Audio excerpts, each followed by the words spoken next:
Il a fallu 2 ans de consultation pour qu'en septembre et en octobre 1944 ait lieu la conférence d'Alexandrie en Égypte, point d'ancrage de la création de la Ligue des États arabes.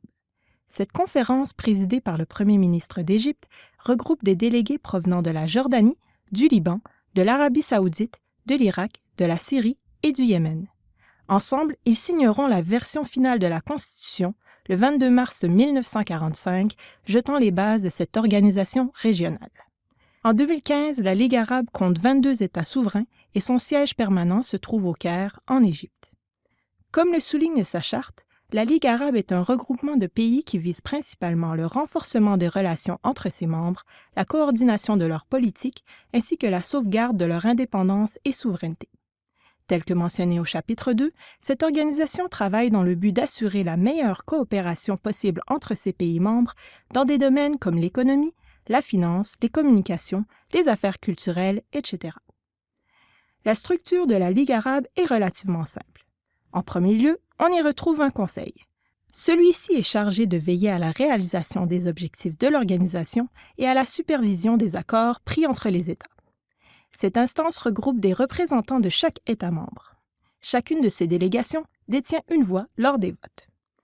En second lieu, il y a les comités spécialisés. Ces derniers traitent des divers domaines pris en charge dans la mission de la Ligue arabe et tentent de fixer les principes généraux de coopération entre les membres. Ainsi, certains comités portent sur des questions en lien avec les affaires culturelles, les relations économiques ou bien des enjeux de communication comme les routes, par exemple. En troisième lieu, le secrétariat général est l'instance permanente de l'organisation. Chargé des tâches administratives, il prépare entre autres le budget de la Ligue qui sera soumis au Conseil pour un vote. Malgré son objectif premier de coopération entre ses membres, cette organisation régionale est confrontée depuis sa création même à des problèmes internes. En effet, la Ligue des États arabes prône l'unité entre ses membres, notamment à travers divers pactes et ententes. Toutefois, il n'en demeure pas moins que le monde arabe n'est pas un tout uniforme et doit constamment jongler avec des divisions entre les pays. Les différents conflits israélo-arabes durant la seconde moitié du XXe siècle en sont un exemple marquant. En particulier en 1978, alors que l'Égypte et Israël signent les accords de paix du camp David.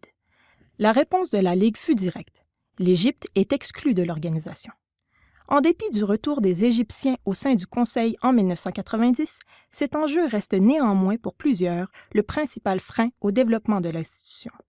Fêtant en 2015 les 70 ans de la signature de sa constitution, la Ligue arabe demeure toujours aux prises avec plusieurs défis à relever.